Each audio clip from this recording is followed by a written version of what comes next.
வணக்கம். நான் கடலில் சுதந்திரமாக நீந்திய ஒரு மீன். என் குடும்பம் எல்லாம் என் கடலில் சந்தோஷமாக இருந்தது. ஒரு நாள் ஒரு பெரிய வலை எங்களை சுத்தி பிடிச்சது. நான் ஓட முயற்சித்தேன், ஆனா வலை என்னை விடவில்லை. என் குடும்பம் கடல தூரம் போயிட்டது.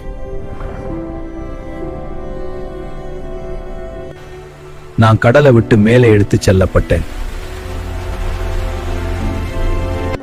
இப்போ நான் ஒரு மீன் சந்தையில் இருக்கேன். என்னை வாங்க யாரோ வர்றாங்க.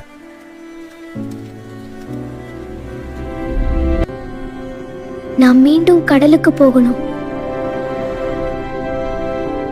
அங்கதான் என் வீடு, என் குடும்பம்.